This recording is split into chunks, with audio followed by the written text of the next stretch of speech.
Playing all the hottest music, yeah. Keep it locked, keep it locked.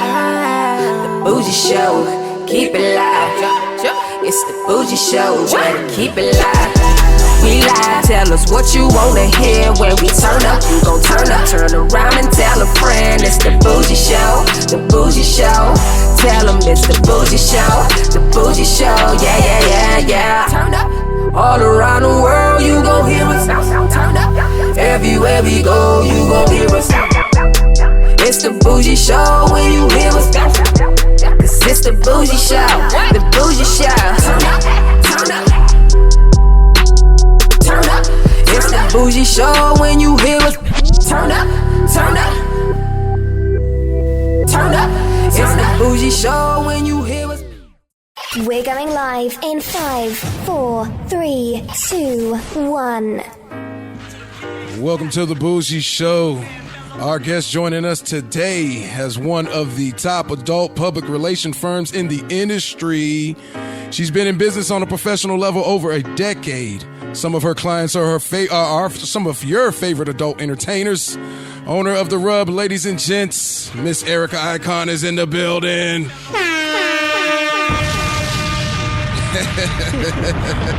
Hello, Erika. Thank you for joining the Bougie Show. Thank you for having me. I always forget about the sound effects. How you feeling? Good. How are you? I'm all right. How was your commute coming here? Good. Yeah. No traffic. Shocking. Yeah, I heard you got your hair done before you. Well, you had to get your hair done. I'm not saying you got it done for the Bougie Show, but I heard you had to get your hair done. So okay. Maybe you knew you was going to be on camera and take some pictures. I don't know. Keep that to myself. That was yesterday. Oh, that was yesterday. Okay. All right. All right. So let's get right into it. How's business, first of all? I know you went from advertising as a copywriter and an art director to having one of the top adult PR firms. Can you fill me in on the transition, how that took place? Well, actually, I didn't start out as a publicist. Right. I answered an ad in Craigslist, as do most people that get started in the adult industry. Uh-huh. And I went to work for the Netflix of porn, which was called Wanted List. And I was the DVD buyer. I reviewed 300 movies. Yes, 300 in 3 years. And I helped them set up VOD. And while I was there, Shane's World said, "Do you want to do PR for us?" And I said, okay, I'll give it a try. And I did it, and I liked it. And then I left, and I went to work for 2 studios, which I won't say what they are, but it was really bad. So I said, I'm going to go work for myself. And that was like 12, 13 years ago. To make the decision, because that's not an easy decision to make, to say, all right, I'm going to put all my eggs in one basket. What gave you the overall confidence at the end of the day to actually pull the trigger and say, all right, I'm going to go and do my own thing? There wasn't very many publicists in the adult industry, and I thought, well, while I'm doing this, I wrote for AVN and XBiz and other publications until, I did that on the side until I had enough clients and enough money. But I just took the chance, and I figured, well, if I do a good job and work hard, it'll work out, and it did. The trials and tribulations that come with having your own business, was there a particular point where you thought that it wasn't going to work? Can you give me one particular incident where you thought it wasn't going to work? No, never. So you didn't have a doubt in your mind? For some reason, no. No. I read online where you said, quote, "We worked with anyone who would hire us, and some were difficult or ones we wouldn't necessarily choose. Now we decide who we work with." I'm sure that's a great feeling. But how long did it take for that transition to happen where you were able to get to the point where you could deal with the clients that you wanted to? Couple of years. A couple of years, yeah. I mean, I think, it's better to just not take everything that comes your way, and kind of pick and choose. And now we only take people if we can help them, and or we believe in them. Sometimes you pick people, you don't know what they're going to be like. We've had some horror shows, that we thought would be okay that weren't, but, it happens. What makes it not work? Is it is it more on your end? Is it more on their end? What chemistry? What? They need to be in it. It's a team. Okay. They need to be available to approve their press releases. They need to be available for interviews. They need to get back with me when I'm contacting them. They need to show up to interviews. Wow. So you've had situations where you... Mm-hmm. Wow. I had one girl. I used to have to tell her to be in an interview 3 hours early. So she would be on time. One time she showed up 3 hours early because she had this boyfriend that kept her on time. Vivid Radio was not happy with me. Wow. I was going to go ahead. You could do your sounds. Go. I know you love it. I do. Erika Icon joining us on the Bougie Show. So that is the most difficult part of it, with them communicating with you and understanding the level of professionalism that they have to have when dealing with the public relations company. Most of them not. Most of the ones we work with, are serious. We don't generally have that problem unless there's like an emergency or something going on with them. I had a couple that would like yell at me for no apparent reason. Right. I don't deal well with the yelling. I'm very patient. It takes a lot for me to drop a client. Is it some form of babysitting in a way? Oh yes, I'm a babysitter, So it's a mommy, like a manager, right? Psychiatrist, right. Yeah. So you gotta, sometimes a publicist. You got to evaluate. Yeah, you got to constantly, stay on top of them. Mm-hmm. You deal with mail? You do deal with mail. Yes. Yeah. How is that? Is it picking up more now? Because I know the women, I don't really take very many guys. Guys make half of what the girls do. I don't know if you know that. Yeah. And so, I have two that are doing really well. I have Dante Cole, who's won like every award under the sun. Okay. And Nathan Bronson, who's going to win a lot of awards this year. So what made you pick them? Is it their look? Is it their performance? You believed in the brand?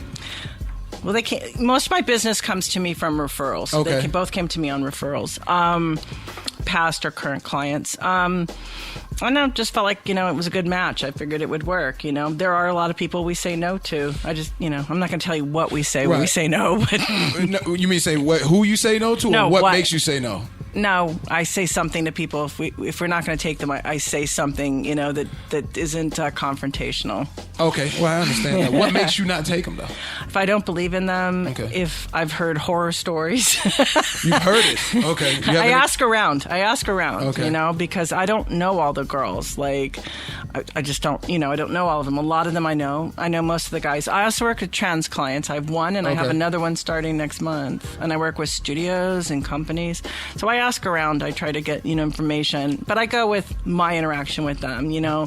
I could hear a bunch of, chatter, but then my interactions with them is great. So I just go by my interactions with people, but I keep it in the back of my mind if I hear something that's not good.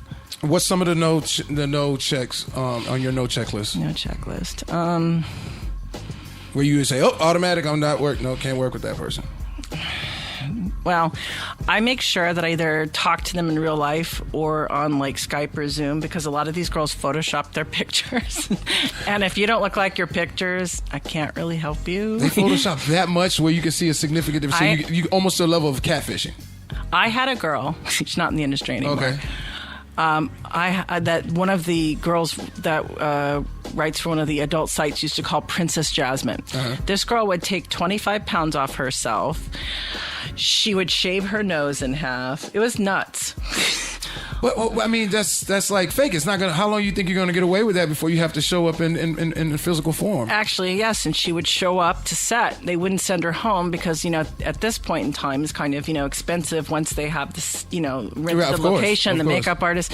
Sometimes they can bring somebody in at the last minute, but yeah, I had her. She wanted to do a calendar, and I used a specific printer, and they said they'd never seen anything in their lives that was so photoshopped. Wow, but that would be embarrassing for her. You know what I mean? Like, because you got to know that people's expression is going to show. Like, well, the last thing you want them to do is tell you, hey, you don't look like what you presented yourself on. So after that client, I made sure that I talked to them on Skype or Zoom or in real life, because I need to see what they look like.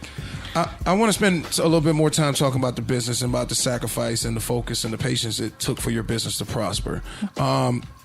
When you went into the, being an entrepreneur, you said there wasn't many, but was there competition at some particular point in time where you had to figure out, what to make yourself stand out, or why somebody would come to your firm and not the other? I guess in the last couple of years, there's more, but there's very few of us that actually do a good job. There's some publicists that are more like fanboys that, they want to get with the girls, and it's extremely unprofessional. Okay. There's one who gets paid in naked photos, which is a Scooby-Doo mystery to me because there's lots of pictures of these girls on the internet naked. So can you elaborate a little bit? I didn't quite understand that. So the publicist, he gets paid and he has the girls give him naked photos of themselves. That's a part, like, I don't... That's how he gets paid. That's kind of creepy, though, no? Oh, yeah. And BJs, he gets paid in BJs, too. Wow. Yeah. So that's not going to last in the long run. That's like a fad. That's like, Yeah, they figure it out. They leave. They go somewhere else. But I just, I've always worked really hard. I produce results, and, we have a good reputation. There's a couple people that don't like us. It's the way it is. That's business. I got some haters. Yeah. I have a client, he's like, the more haters you have, the better. And I'm like, that's you, bud, not me. For Erika Icon, what's the biggest challenge with the new client that you must complete to feel like you've done your job?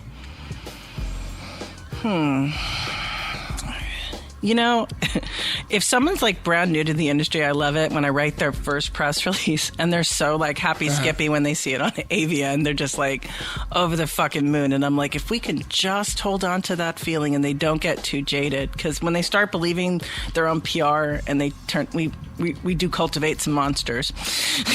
So they start believing that they're their own PR and they no longer need your services. No, they believe what's in the PR. They're very full of themselves. Okay. Now, very rarely do they think they can do it themselves. We've had a few that do, and they see how hard it really is because it's not as easy as it looks. We make it look easy. Wow. You would advise up-and-coming adult entertainers that come in this game. What would you tell them?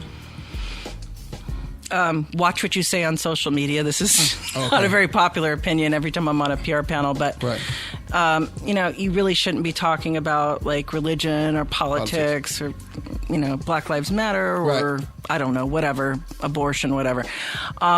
It alienates the audience. Like when you see your Twitter followers going down, you see your OnlyFans subscribers going down. You're an escape. You're an escape for your fans, I keep going because I want to. I understand exactly what you're saying. I was on a radio show with a couple of other publicists from the music and literary industries, and the man that's the book publicist, he was saying that that's why people don't watch the Grammys and the Academy Awards and that, because they're all talking about politics, and I don't want to hear about it when I'm watching it. I don't want to think about it. I can watch the news on TV if I want, Right. Okay. So what do you say when their rebuttal is, well, we're in a new day and age, and I want to stand for more than just being a porn star? Then what do you say? That's not the right thing to do for your brand? If you want to tweet about something once in a while, that's fine. But when you're on a rant, or fighting with people, being negative, talking about drugs is another one. I'm not talking about weed. I'm talking about other things. Yes, right. Okay. When you're talking about those kinds of things, it's going to alienate someone. You've got to have some fans that are Democrats or some fans that are Republicans or whatever your political affiliation is. So you're going to alienate someone. They want to see you naked. They want to see you doing what you do. They don't want to see all this stuff. Now, in the past, they would get a text or a phone call from me, which would be a little frightening because I was really harsh about it. But now all I can do is advise. I can't make them do it anymore. Like I used to, I could really lower the stick and they do it. And now they kind of, confront me on it. And I'm like, all right, well, this is why I'm telling you this. You're going to do what you're going to do. I can't stop you. That's all I can do is advise. Let's go elaborate a little bit on the drugs. What did you mean by that? Not marijuana, as far as them using drugs? And tweeting about it, yes. Tweeting about them being high off of a substance? Correct. Oh, okay. I mean, even with weed, I think it's a little more acceptable, but I know that there are some directors, they think if you're smoking weed, you're doing crack, Which I've never done crack, and I smoke weed. Yeah, that's a very antiquated mentality. Like, marijuana that's just like a cigarette, you know what I mean? So the drugs, how do you feel about them doing the drugs, though? I prefer that they didn't. I mean, it's really hard to kind of do things just recreationally. A lot of them are, extremely addictive.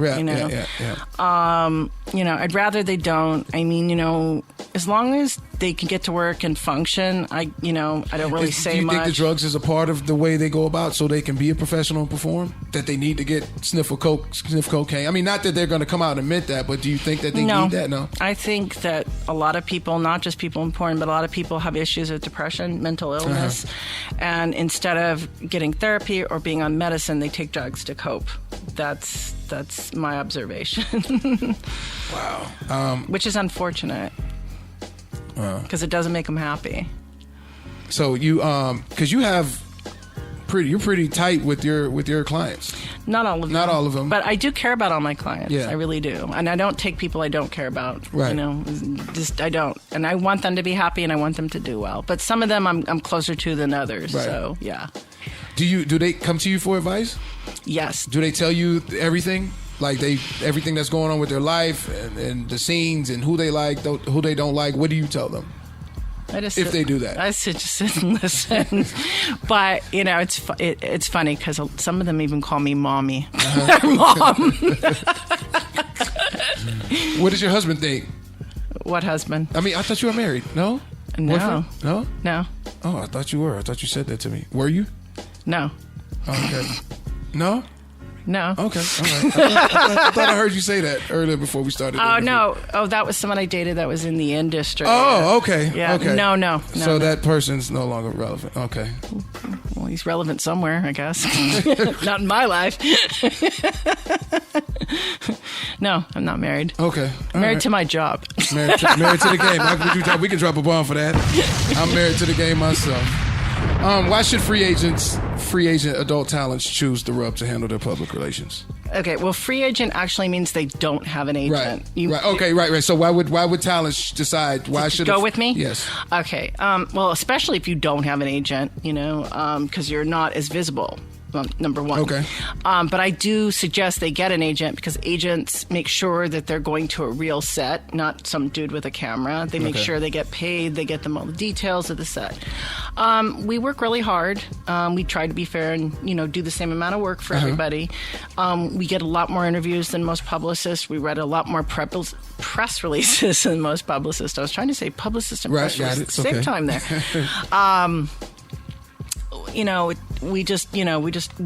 We produce results. I mean, to give you an example, before I leave for AVN, like a month before, when we go to AVN in Vegas, I'm setting up all the interviews. So one time I was like, let's see if the editor at GQ is coming, right? So I didn't know him, so I just emailed him. I'm like, hey, you going to AVN? He goes, I wasn't thinking about it, but maybe now. And I was like, oh, yeah, that'll be great. And so he came and he interviewed 3 of my guys, and it was pretty cool. But then he kind of went off the range and went to an orgy and other things that were not supposed to be included in the article that had nothing to do with my clients. Right. It was supposed to be five guys in the industry, 5 top guys. So, but it was really cool because they can say, I was in GQ. How the pandemic, now that everything is opening back up, how were you able to maintain? Did the pandemic affect you? Yes, my business got even busier. Oh, yeah? Yeah. But I figured there's not much press, events going on where you can run the press but release. we can get them interviews like maniacs, and they're still doing their OnlyFans. They're still having scenes coming out. A lot of these studios film very far ahead, especially now. But we also work with cam girls. They do cam shows. We work with clip artists. They got the Cam Awards coming up, if I'm not mistaken. The Cammies, yeah. That is the 30th. I think it's the 30th, if I'm not mistaken. May 20. Is it? And I know it's the last week of May. It's the 25th. 25th, okay. Yeah, some of my people you interviewed are yeah. So that's why you remember that. Yeah. A few of them. Yeah, a few of them. Aria, I think Rachel is. Yeah. Rachel Cavalli, yeah. Are you attending AVN this year? Do you go? You mean next year? Next year, yeah, you're right, January. I was so glad they didn't have it this year. You don't know. Yeah. I'm like pulling my hair out. Why were you glad? Oh, because it's the bane of my existence. So doing more than most people do. Okay. I send them their schedules before we leave, the days, the times. Who is them? The clients. Okay, all right. I send them their schedule. And then when I get to AVN, I find out where all the booths are. So I resend them their schedules so they know where to go. Okay. I walk around the Hard Rock, which is now called the Virgin, I guess. And, it's a lot. And then I get up every morning and send them their schedules because for some reason they can't look back in their phone and see that I sent them their whole schedule for the whole week. It's 4 days. A lot of times there's giant scripts where they can't get their passes. And they're not where they're supposed to be. The interviewer's there or the interviewer doesn't show up and I get my butt chewed out. I'm like, I don't control the interviewers. You said giant script. Can you just elaborate what you mean by what type of script? Script that you read? Oh, no, it's a schedule. Okay. Their schedule. Okay. So like all the interviews they have, the signings they have, the podcasts, everything they're doing while we're there. And they all have at least 6 to 10 interviews. So it's a lot. And it's noisy, so they go in the booth and then they have to do the interview, correct? I usually have them do it not in the booth, or I have them do it the first couple days. So Wednesday and Thursday are not crazy. Friday and Saturday are crazy. So each day the show progresses, it gets busier. So by Saturday, I don't even want to be in there because I can't even move around. And I'm like elbowing people to get out of there, They allow fans? I haven't been there yet. It's all fans, yeah. Oh, it's a fan. Every day? Mm-hmm. Oh, wow. So, and then the first hour of the show, if you have like this VIP pass that costs more, you can be in there early. So you get more of a chance to kind of talk to the girls and stuff.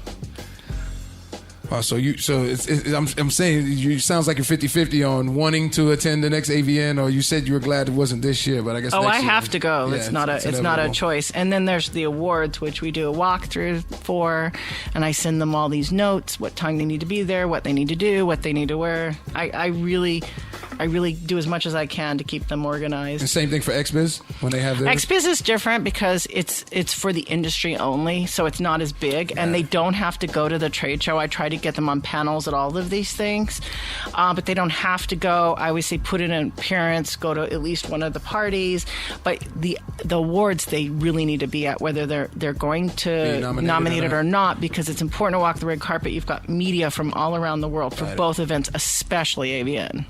You said a trade show, so it's for B2B, so it's only business people in the adult. Okay. So there's like panels on like how to be an affiliate, how to run your OnlyFans, stuff like that. Mm-hmm. So it's how to there's like legal seminars on how to make sure your business is legally compliant or whatever. It's not anything that would interest the fans outside of drooling over the girls. Right. So the second half of 2021, what are we expecting from the Rub?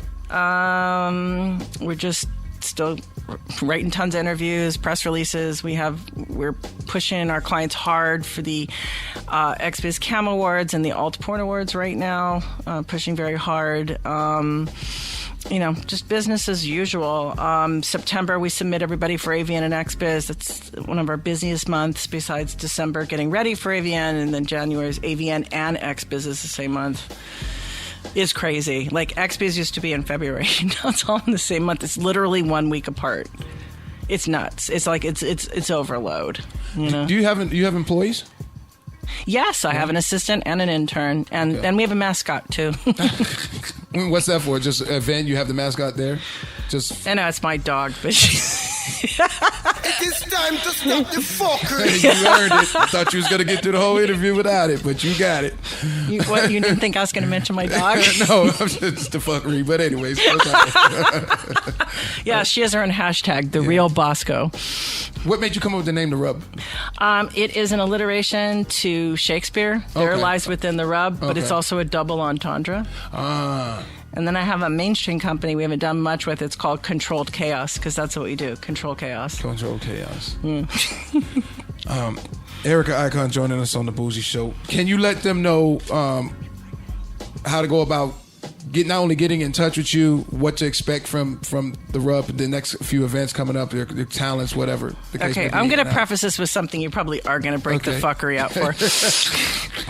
If you are a guy that wants to get into porn, do not, underline caps, do not contact me. I'm so tired of getting dick pics and solicitation. Wow. It is time to stop the fuckery. Why are they sending it to you? Because they think I'm an agent. They don't understand what a publicist does. Right. So, and they're always the guys at the nasty ones, or and you look at them and you think, it's small. B, it's nasty. C, they could never get laid in real life. I don't know why they think they're going to get paid to get laid in porn, because that's what they think. They don't think it's hard, and it is hard to be a guy in porn. So yes, and now I'm taking, when they write me, I won't put their email in or their name, but I'll put their picture up. I'll take part of the picture or part of the email and post it to Twitter just as punishment. Do you post? I mean, do you let them? Do you have something in the title that says, "Hey, this is a public relation"? Well, obviously you see I don't respond to it. It does say on my Instagram, my Twitter, my TikTok, my company website, my Facebook, everything, like what we do. But people don't read. They just look at pictures, and all these guys think it's so easy to get into porn. They don't realize it's like 10 or 15 guys working all the time, and the rest of them do blow bangs and gang bangs. They don't really work as much. Right. So do not contact me if you're a guy that wants to get into porn. I say this every interview I do because, oh my God. Anyways, it's not as bad as it used to be. Apparently it's worse for the girls. As far as what? The guys contact the girls too. I want to get into porn. And it's just it's not how it works. I used to have a client, Ryan Driller.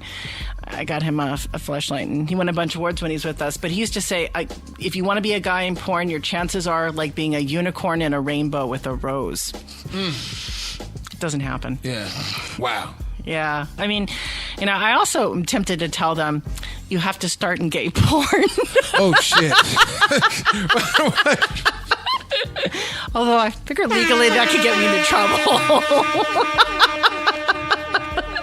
Don't mess with me. No, seriously, though. I mean, it's just... And I've had a lot of people say you should tell them that. I'm glad you brought up that. I want to ask you about this because how much more does the gay male talents make than the heterosexuals? A lot more, usually. Is it thousands of dollars more? No, it used to be. It's not anymore. So I heard it was like $10,000 to $15,000. No. Okay. Maybe if it's gay for pay and they've never done gay. Okay. But no. It's not like it used to be, like guys and girls. Well, guys really aren't that really popular at conventions like the girls are. They're coming to see the girls usually. But, in the good old days, they pay for your airfare, your hotel, and they pay you a large amount hourly to sign. It's just not like that anymore. But, girls make a decent wage, most of them, even if they're not that big of a name. They make good money per scene. The guys on average make, I think, about $400 to $700 a scene, so it's about half of what the girls make, or less. Wow! So wow. Mm-hmm. Wow. Mm-hmm. The OnlyFans. Has that affected not near your business, but the game? Do you see the effect of it? Yes, I do. A lot of them don't want to go work for studios because they make more money sitting at home. The problem with that is that, the ego, right? So when award season comes around and they don't get nominated or win anything, I'll be like, well, I kind of told you, and so did your agent, you need to go to work at least a little bit. And the studios are getting mad. And also it's affecting feature dancing. I was talking to a feature dancing agent, and he said he's having a lot of problems getting girls dancing, to go on the road. Because a lot of times people, when they... I had my barber, matter of fact, he said, hey, when you're speaking to these people, can you have them elaborate? Because the average person doesn't know the industry. Feature dancing. Okay, so, you have strippers that work in the club, right? Okay. So a feature dancer is a porn girl who's a big-name girl, generally. Okay. They come into the club. They do usually 2 nights, maybe 3. Okay. If it's a big club in New York, I can't think of the name of the one in New York, Sapphire. If it's Sapphire in New York, they only do 1 night. They do 1 night, 1 set. But most of the time, they're doing 2 or 3 sets a night. They're out there for at least 2 days. They do lap dances. They do meet and greets where they sell their stuff. So basically, they're the featured performer, the nights they're there. So like Nikki Delano, I work with her. I worked for her for 10 years. There was 1 year when she was on the road almost every weekend feature dancing. And they can make like $10,000 feature dancing in a weekend or more, depending on tips and lap dances and how much crap they sell. And they also get paid per set. And their airfare in the hotel is covered too.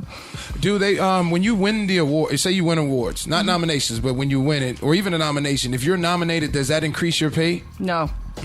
They don't give me shit when they win. I'm lucky if I get thanked when they win. And I try to remind them, like, please remember to thank your publicist and your agent. I have a trans client, right when she first started working with me, she was at FetCon and won 2 awards. She sends me the video of her accepting. It's hilarious. Okay. So she thanks everyone at the table, including the owner of Clips herself, who's a client, and the slave. I said, who did you forget to thank? She goes, I don't know. I'm like, I don't know, your publicist maybe? Right. She goes, oh shit. So every time she's nominated for something, she goes, God, I hope I win so I can make it up to you and thank you. Yeah. So what about the talents? Do they get paid more money once they get nominated? No. And no, they might work more. They might get the cover of AVN. They might feature dance more, but it's not like Hollywood. You know, it's not the same. Or Grammys and stuff like that. It's not the same. Is it with the? Oh God, that's crazy. Because you would think like Grammys, you get you win nominated or you win, you automatically get more pay. But that. So what's the point of getting the award then? Just for recognition? To put on your stat sheet? Yeah, and then at some point you might get in the AVN Hall of Fame. I'd like to get in the AVN Hall of Fame. I mean, they have one for public relations? Okay. Yeah. Well, it's like the Justice League. It doesn't really exist. It's like Wonder Woman, her invisible but they helicopter. Should have that. They should, because it's a significant part in it should be like a library for a president. Like, well, I don't know about that. An actual place. It is time to stop the fuckery. No, and then if you win it, Julie Simone, she is one of my clients. She won it, I don't know, like 5 years ago. So they pick a certain amount of people. Some of them are very old school porn people. Some of them are kind of newer, and they just show the names on the screen, and then you get an actual AVN award. I would love to win an AVN or an XBIZ award myself, but our clients have won a lot. I mean, there's a lot of award shows besides AVN and XBIZ. There's Alt Porn. There's a Urban X. There's it's endless. Does Erika Icon see her taking her? Does she see herself taking the brand that she's built with this and then opening up another lane, joining another venture or something like that? I thought about getting into the weed industry, but apparently it's a worse situation. So I decided not to, because my one friend, he does it. He used to work in our industry, and he's like, "Oh, the bar is low, and as long as you're not high all day long," and I'm like, "Yeah, I don't do any of that during the day." Oh, so you're an advocate for weed? Yes, but I don't do it during the day because I'd be sitting at my desk. I'd be sitting at my desk cackling instead of working. Yeah, you treat yourself to a good joint before you eat dinner at night after you've had a long day of working. Nah, it's like an edible before bed. Oh, okay, edible. Okay, got you. I'm a lightweight too. It doesn't take much. Which type of edibles do you like? The sweet and sour ones, like Sour Patch Kids, and the watermelon ones, and yeah, I like 20 milligrams. Not much, I'm telling you. So you don't do the cookies thing? It's just the ones you can just pop in your mouth and keep it moving? I did a cookie once my neighbor gave me. I was high for 24 hours. I couldn't get off the bed. I'd never hallucinated on pot before. It was so insane. So I only take things that are labeled now. He ate 6 of them. I thought if he eats 6, I'll eat 1. Yeah. So on the phone with Karen Fisher. I ate it. It hit me like in 10 minutes. I'm like, I gotta go, Karen. Gotta go. I can't talk and think right now. But I'm not a pothead. It's not every day. It's not every week. It's just kind of, sporadically. But it's not. I mean, weed is real. There's nothing wrong with somebody coming home at the end of the day after a long day of work, especially in your field where you have to, engage in all these conversations and network and all that, and you want to smoke a joint and then just to relax your mind. I don't see nothing. I smoke a joint, but I like the vape. Oh, you like the vape? Yeah, okay. Yeah. But, and I have a unicorn bong, too. It's silicone. You like unicorns? No, I just think it's hilarious. You smoke out of his horn. Yeah, and the weed goes under his tail. They have a rubber ducky one, too, my friend has. I don't know, it's just funny. Do you give yourself a day off? I'm sorry, what is a day off? Oh, wow. No, I do, but I always answer their text message and email. If it's stuff that can wait till Monday, it waits till Monday. I'm getting better about it. How often do you take a vacation? Once a year? Vacations are hard because I can't be gone longer and away from work longer than like 3 days. And it's like, what's the point of bringing the computer to go on vacation, I did shut my phone off for a couple days when I went to visit my parents in South Carolina, but it was nice. I would only check it at night and in the morning. It was awesome. How does Erika treat herself when she wants to, pamper herself? What do you do? What do you do? I like to shop, especially shoes. Shoes. I like the shoes, huh? Yes, and I like DoorDash a little too much too. I like people who bring me food and shoes and checks. And checks. And checks. Drop a bomb. We like those checks, don't we? Well, most of the time people don't pay that way anymore, but yes, I do. I wouldn't do this if I didn't get paid. Of course not. I mean, I like what I do, but we all want to be paid. But I have a lot of shoes. Before we check out of here, I noticed you. How much ink? Are you still getting ink now? I heard you mention about getting some work done. Is that your last piece? Nope. There's still room. I have over 30. Yeah, you don't touch the neck, you don't touch the hands, right? No face, boobs, no no butt, no vajayjay, yeah, none of that. And piercings? Yeah, I have a lot of those. Well, you can see all of them except for my belly button, but yeah, you got ears and face. I don't want to start interviewing you like you're that's okay. a porn star. Oh, I'm used to it. I get sexually harassed too, and when it happens, I just laugh in their face. But yeah, no. I mean, that's the one good thing about this industry. They don't care. When you work in advertising or in the corporate world. Yeah. I had much less tattoos, and I had to take my nose ring out every day. I didn't have all this, just had the nose ring and my tongue ring, which was clear, so they couldn't see it. But I had one job I had to cover up my tattoos with Band-Aids. It was bad. That's a little drastic. I don't know if I'd use Band-Aids. Yeah, no, yeah. So, or you had to wear, if you had ankle length pants and you have it on your ankle, or if you have it, on your wrist or your arms. I didn't have this many. But it's, I don't see that. Probably no more piercings, but definitely more tattoos for sure. I don't know what next though. I just got one. I got a big one. It was a flower on my stomach. It's a cover-up. It was 6.5 hours. Not all at once. Yeah. My days are over with tattoos. Really? Yeah, no. I haven't got none in like 11, 12 years. Now I'm done. Yeah. Moved on to other things. But hey, I want to ask, can you let the people know which platforms they can find you on and see which new clients you got, which current clients you are promoting, things of that nature? Okay. Our website is the Rub PR, TheRubPR.com. Okay. And it has a list of current and past clients together. Okay. Our Twitter is the Rub PR. Our Instagram is the Rub PR.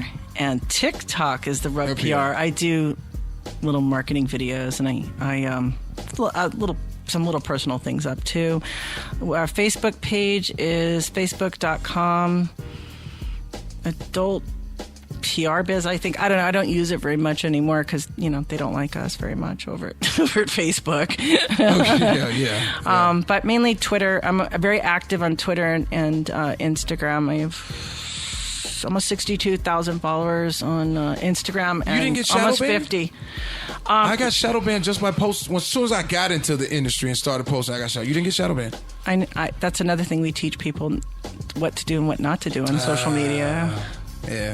Yeah. No, I have a ban on Twitter where I don't come up in searches, but I'm not shadow banned. I also don't post hardly any nudity and hardly any hardcore on Twitter because I think people should have to pay for it. I don't want to just put it out there for free. Well, when they're giving on Twitter, because you can post whatever, but if they're showing 30-second clip, if you want to see the rest, doesn't that entice the people or make it, to come in? Nah, some dude's going to watch it 10 times and get off on the 30 that's crazy. That is petty. It is time to stop this fuckery. Or they're going to go to Pornhub and watch it for free. It's very hard to get people to pay for porn. That's why OnlyFans is great because, you pick what you want, you subscribe to the girl you want, and you get it for decent, it's not expensive. So before we go, how does the industry how does the production companies make the money then if they're not able to sell it? Well, they do. I mean, they are still selling things. I mean, DVD sales have gone down, but people watch it on VOD. DVD? They still make them? Yes, and the girls sign them at shows. That's why people buy them. That makes sense. And, older people that aren't millennials, they like to watch DVD. Yeah. I mean, I would rather watch a DVD just in the sense, like, I have a giant TV, my bedroom. I don't want to sit and watch it on the phone or the iPad or the computer. I have a big computer, too, but not as big as the TV. I mean, my TV's so big, it's like they're in my bedroom. But I don't really watch it anymore because I know everybody, so it's a little creepy, But I would think, as guys, would rather watch it on a DVD, on a big TV in their bedroom. And you would rather watch a new client. You watch a potential new client. You watch their work. No. Oh, you don't. I watch trailers for their scenes only to write press releases because it's creepy because they are like my children, Yes. So I watch what I have to watch. The funniest one was Karen, that Easter one. I don't know if you saw. Oh, I spoke to her about it. I thought the shot was great. It was hilarious. But it was great. It was great content. When the rabbit humped the tree and the trailer was dying. Yeah, that was. No, I gave her props for that. Yeah, that was really cool. I only watch it like if I'm writing a press release or something like that, or I have to figure out what they're doing to promote them on social media or something. But outside of that, I don't watch anything they do. Got it. Erika Icon joining us on the Bougie Show. I appreciate you coming by. I look forward to continuing to do business with you. Great interview. It's very insightful. Thank you. And people have an understanding of a little bit more of what goes on behind the scenes and how you get to see your favorite adult entertainers and find out their personalities because of people like Erika who put them on platforms to express themselves. Thank you for having me. Thank you for joining us on the Bougie Show, Erika Icon. Check out the rub. Yeet! It's the Bougie Show with Zeta DJ.